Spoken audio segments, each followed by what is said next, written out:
कभी कभी ऐसा होता है ना, दो लोग एकदम अजनबी और एक पल में बूम, एक कनेक्शन बन जाता है। आज हम एक ऐसी ही कहानी को परत दर परत खोलेंगे। और ये कहानी किसी शांत लम्हे से नहीं, बल्कि एक असली धमाके से शुरू होती है। जरा सोचिए, किसी कहानी की शुरुआत हाय या हेलो से नहीं, बल्कि इन शब्दों से हो रही है। मतलब ये एक ऐसी कहानी है जिसकी शुरुआत ही एक अंत से होती है। कितनी अजीब बात है। तो चलिए सीधे इस तूफान में कूदते हैं। और देखिए, यहां कोई स्लो मोशन वाला सीन नहीं है, कोई बैकग्राउंड में वायलिन नहीं बज रहा। नहीं, कहानी शुरू होती है एक जोरदार ब्रेकअप से, और उसके फौरन बाद धड़ाम, कोई सचमुच में जमीन पर गिर पड़ता है। तो होता यह है कि नाना का गुस्सा फोन पर उबल रहा है, और ठीक ठीक उसी मोमेंट पर कट, उसकी सैंडल की हील टूट जाती है। मतलब इमोशनल ब्रेकडाउन के साथ साथ एक फिजिकल ब्रेकडाउन भी। जैसे दिल टूटने का असर सीधा उसकी हील पर हुआ हो। एक तरफ रिश्ता टूटा, दूसरी तरफ हील। और इसी उथल पुथल के बीच होती है उनकी पहली बातचीत। एमएन, जो बस मदद करना चाहता है, पूछता है, आप ठीक तो हैं? और नाना, उसका टूटा हुआ जवाब सुनिए, क्या आपको लगता है कि कुछ भी ठीक है? कोई स्मॉल टॉक नहीं, सीधी टक्कर, भावनाओं की, हालात की। अब सवाल यह है कि इतनी विस्फोटक शुरुआत के बाद ये दो लोग जुड़ेंगे कैसे? इसका जवाब, मजेदार बात यह है, उनकी किस्मत में छिपा है। और कैसी किस्मत? एक ऐसी किस्मत जो दोनों के लिए काफी खराब रही है। और यही खराब किस्मत ही उनका कॉमन ग्राउंड बन जाती है। और फिर आता है वो पल जो सब कुछ बदल देता है। एक मजेदार सा रियलाइजेशन। वो दोनों खुद को कहते हैं एक्सीडेंट प्रोन ह्यूमन। मतलब हम वो लोग हैं जिन्हें मुसीबतें गूगल मैप्स पर ढूंढ लेती हैं। और बस यही उनकी कॉमन पहचान बन जाती है। और शायद पहली बार उस पूरे सीन में दोनों के चेहरे पर एक मुस्कान आती है। और सुनिए, ये कोई एकाध दिन की बात नहीं है। नहीं, इनकी तो पूरी जिंदगी ही ऐसे अजीब इत्तेफाकों की एक सीरीज है।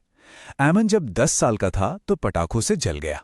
नाना जब 12 की थी तो उसे ऐसी फूड पॉइजनिंग हुई कि हॉस्पिटल जाना पड़ा। और सबसे कमाल की बात, कल, सिर्फ कल, दोनों के एक जैसे दिखने वाले स्नीकर्स जल गए। अब यहां से ना कहानी रफ्तार पकड़ती है। इत्तेफाकों की जैसे बाढ़ आ जाती है, एक के बाद एक। ऐसा लगता है मानो यूनिवर्स कह रहा हो, चलो इन दोनों को मिलाकर ही रहेंगे। या शायद यूनिवर्स बस मजे ले रहा हो, कौन जाने। अब वो जले हुए जूतों वाली बात, उसमें भी एक ट्विस्ट है। सिर्फ ये नहीं कि दोनों के जूते जलें, दोनों के जूते उनके काम की जगह पर जले। नाना एक फोटोग्राफर है, शूट पर उसका जूता कर्लिंग आयरन से जल गया। और एमन एक फिल्म मेकर है, शूट पर ही उसका जूता एक नंगी तार से जला। मतलब इत्तेफाक की भी हद होती है। इसके बाद तो जैसे गेम शुरू हो जाता है। रैपिड फायर सवाल, कहां बड़े हुए? नहीं, मैच नहीं हुआ। बर्थडे कब है? आसपास है पर सेम नहीं। लेकिन फिर वो पूछते हैं स्टार साइन के बारे में, और बूम, डायरेक्ट हिट। दोनों एक्वेरियस, है ना कमाल? मतलब इतने सारे नहीं के बाद एक हां, कितना पावरफुल लगता है। पर रुकिए, कहानी इन्हें एक दूसरे का क्लोन नहीं बना रही। इनमें छोटे छोटे प्यारे प्यारे फर्क भी हैं। एक को चाय पसंद है तो दूसरे को कॉफी। एक मॉर्निंग पर्सन है, दूसरा नाइट आउल। और सच कहूं तो यही छोटे छोटे अंतर हैं जो उनके कनेक्शन को और भी रियल बनाते हैं। परफेक्ट नहीं, रियल। तो अब सवाल ये उठता है कि क्या सिर्फ कुछ इत्तेफाक दो अजनबियों को इतना करीब ला सकते हैं कि वो ट्विन फ्लेम्स जैसा फील करने लगे? चलिए देखते हैं कि कहानी इस अजीब कनेक्शन को एक रिश्ते की शक्ल कैसे देती है। और अब आती है सबसे हैरान करने वाली बात। इतना सब कुछ हो गया, उन्होंने अपनी जिंदगी के सबसे अजीब सीक्रेट्स शेयर कर लिए, और उसके बाद जाकर वो एक दूसरे से नाम पूछते हैं, एमन और नाना। सोचिए, नाम जानने से पहले ही उन्होंने एक दूसरे की कहानी को जान लिया था। फिल्मों की दुनिया में इसे कहते हैं मीट क्यूट। मतलब वो पहली मुलाकात जो थोड़ी अजीब हो, थोड़ी मजेदार हो, और एक लव स्टोरी की शुरुआत करे। और नाना और एमन की ये मुलाकात शायद अब तक की सबसे विस्फोटक मीट क्यूट है। और इस पूरी मुलाकात का क्लाइमैक्स एक बहुत ही ऑकवर्ड, अचानक से होने वाला ऑलमोस्ट किस। और सबसे मजेदार बात यह है कि एमन खुद एडमिट करता है, मैंने ये एक मूवी में देखा था।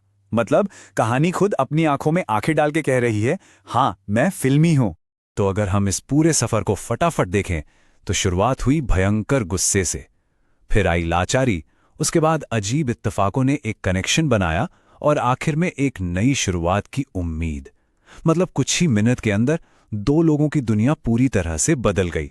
तो आखिर में हम एक सवाल के साथ रह जाते हैं, क्या ये सब कुछ बस कोइंसिडेंस था या फिर डेस्टिनी? ये सोचने वाली बात है कि कैसे अच्छी कहानियां मामूली से इत्तेफाकों को भी किस्मत का लिखा हुआ महसूस